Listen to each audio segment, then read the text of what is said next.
Velkommen til kristeligt-dagbladets podcast-serie om Søren Kierkegaard, der vil være fyldt 200 år i år. I serien sætter vi fokus på forskellige sider af nationalfilosofen og hans betydning. I dette program skal det handle om eksistentialisten Søren Kierkegaard. Paul Holdengraber, direktør for New York Public Libraries livescene Live from the NYPL, interviewer den amerikanske forfatter Siri Hustvedt. Optagelsen er et uddrag af et arrangement, der fandt sted i den sorte diamant, det kongelige bibliotek, den 5. maj 2013 på Søren Kierkegaards fødselsdag. De to taler her om begreberne valg, angst og skyld. In either or, the judge writes the following: For me, the instant of choice is very serious, not so much on account of the rigorous cogitation involved in weighing the alternatives, not on account of the multiplicity of thoughts which attach themselves to every link in the chain, but rather because there is danger afoot, danger that the next instant it may not be equally in my power to choose. Right. I wonder how you understand that. Well, to me, this is essential. I think this is, of course, is very, very Kierkegaardian. It's also very Judge, William, who I've always found to be just a little bit of a dull guy. Yeah. And so you realize that this particular voice inside either or is not a fully religious voice. He's not. He really does not represent Kierkegaard entirely. But the question of choice is really important.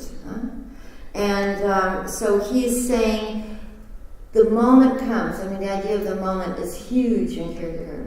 It's that it presents itself, and if you miss it, you've missed it. You can completely miss it. It's not as if it's necessarily always there. I mean, he says somewhere, I have another quote about the self, and it's about choosing. It's a wonderful thing because it's a highly sexual metaphor. By the individual's intercourse with himself, this is also from part 2 of Either Or, he impregnates himself and brings himself to birth.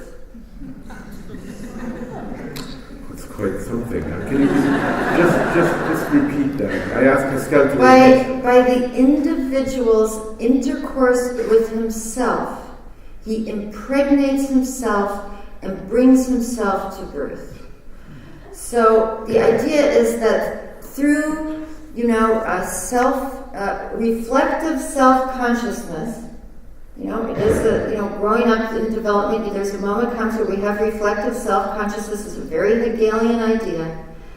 The person can have this dialogue with him or herself too, and through that, the self is born. So in Either Or, there's a feeling that the aesthetes really don't even have selves yet. The self is born from the choice. They have thousands of They have endless possibilities, but it's the moment of choosing in this, intercourse with yourself, this internal dialogue, if you will, that a choice, some kind of choice is made. Again, I don't think it's necessarily fully conscious or cognitive, but some motion happens, and then the self is born. I mean, the anxiety of missing the moment is tremendous. Yes. And I mean, the choices we have in life not to make choices are tremendous. Human beings who have reflected choose a new form of immediacy, which for Kierkegaard is this inner and silent, speechless domain of faith. That's the new immediacy, I think. I believe that's what a childlike. Yes, and as he says, and also, interestingly enough, dependent. So that very difficult kind of a secondary immediacy. That's right. Because in a sense, we are all, I was going to use foul language, but we are all doomed in some way because we've bitten on the apple. Oh yes, I mean, in the concept of anxiety or angst, this is, he's trying to relate the individual experience of sin, guilt, and anxiety to the universal collective notion of original sin. The race, as he calls it, to the single individual. Because how do we arrive at immediacy after reflection? I mean, what is the root? How can we experience the here and now, the tactile, the pleasurable? Well, if we are constantly self-reflecting and removing ourselves from the here and now, the tactile, the pleasurable, and what actually tastes good. But that's absolutely right. And the fact is, poor Søren, he said that he was born reflective, which of course is an exaggeration. Slightly. But his feeling, his idea of his own childhood was that he says, I had no immediacy. But he was doomed by, as we heard from Pascal earlier, by his father also.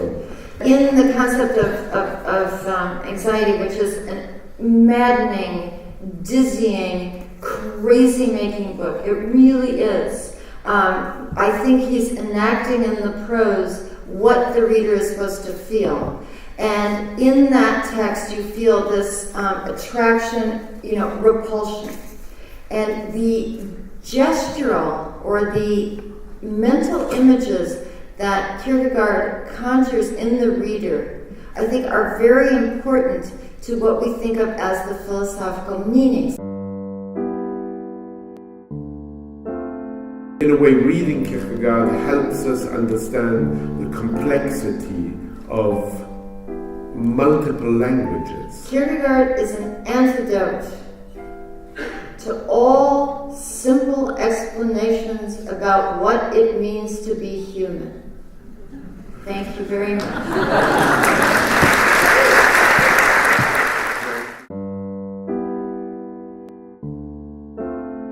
Kristeligt-Dagbladets dækning af 200-året for Søren Kierkegaard slutter ikke her.